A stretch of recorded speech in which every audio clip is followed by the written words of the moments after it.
Port Charles had seen countless weddings, some lavish, some tragic, some interrupted by gunfire, explosions, or long-lost lovers bursting in with shocking revelations.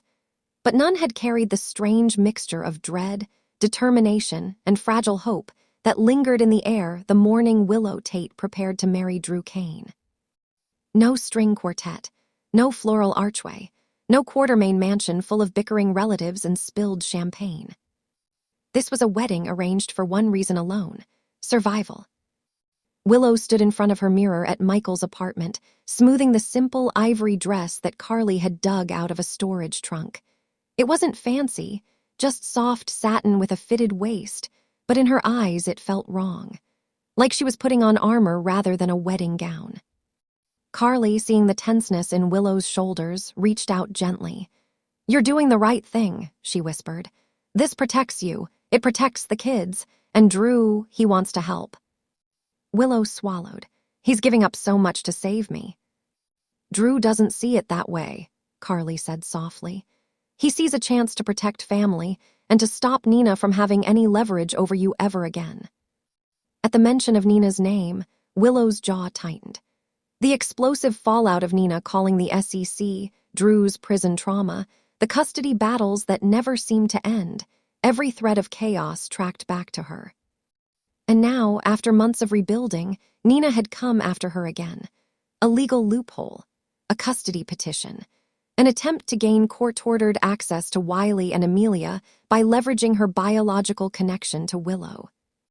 Drew and Carly had discovered the loophole first. They also discovered the solution. A legal spouse has certain rights. A legal spouse can shield financial information, petition for family protections, and block outside interference. Drew had offered, calmly, without pressure, to marry Willow so she could be legally protected from Nina's next move. Willow still hadn't processed the moment he'd said it. "Marriage doesn't have to be romantic," he'd explained. "Sometimes it's strategic, sometimes it's survival." Strategic, survival. Willow wondered how her life had come to this. Drew waited at the Metro Court rooftop, the least public venue he could secure on 2 hours' notice. He wore a navy suit, hair slicked back, jaw set not in nerves but in resolve. He wasn't marrying for love, but he wasn't marrying out of pity either. He admired Willow, always had. She was gentle but fierce when protecting the people she loved. She had endured losses, battles with cancer, betrayals from family she never asked for, and survived them all. Drew respected strength like that, strength he understood. Sonny, surprisingly, stood off to the side. He wasn't thrilled, but he was loyal, to Willow, to Carly, and indirectly to Drew. "This'll keep Nina off your back," Sonny muttered. "For a while anyway." Drew nodded. "It gives Willow room to breathe. That's all we need." Sonny eyed him. "This isn't a small thing you're doing. You sure you're ready?" Drew didn't hesitate. "There's nothing I wouldn't do to protect the people I care about." And he meant it. When Willow arrived, the rooftop seemed to quiet. The wind stilled. Even the usual hum of Port Charles below faded into a distant murmur.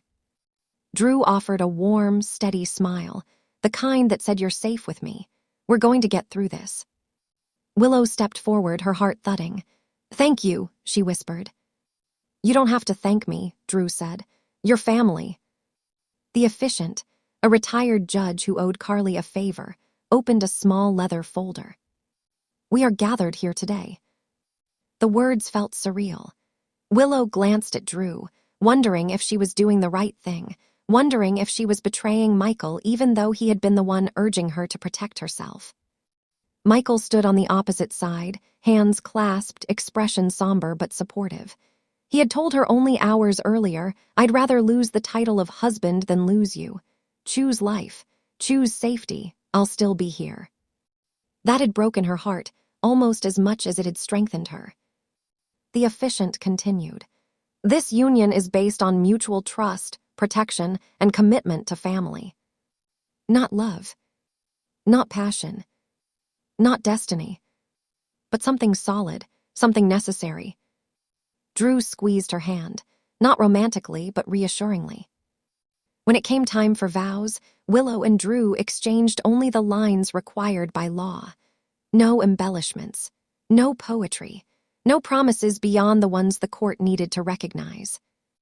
I, Willow, take you, Drew, in partnership and protection. I, Drew, take you, Willow, as family and ally. Their voices didn't tremble. They spoke like two warriors stepping into a pact. When the officiant finally said, "You may seal your commitment," Drew gave Willow a respectful nod. She leaned forward and gave him a brief, gentle kiss on the cheek, not lips. Not a declaration, a symbol. A seal on a contract of survival. You are now legally married. Carly immediately stepped forward, hugging Willow tightly. You're safe now, she breathed. Nina can't touch you. Michael joined them, and though his eyes glistened, he smiled. You did what you had to. I'm proud of you. Drew stood back, quietly observing the family he had just joined in the most unconventional way possible. Sunny approached him. You did good, Sunny said with a reluctant nod. Doesn't erase everything between us, but you did good. Drew smirked. I'll take that as high praise. But even as the group exchanged soft congratulations, a shadow had already begun creeping over Port Charles. At Crimson, Nina poured herself a glass of wine, unaware of the wedding but very aware something had shifted. She had filed her petition that morning. She expected resistance. She expected Carly to fight. She expected Michael to retaliate.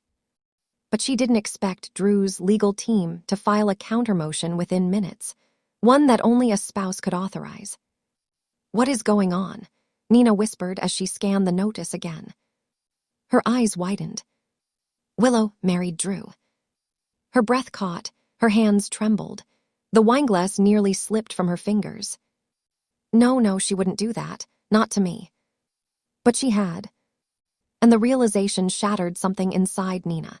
Anger, grief, betrayal, determination tangling together into a dangerous storm. She grabbed her phone.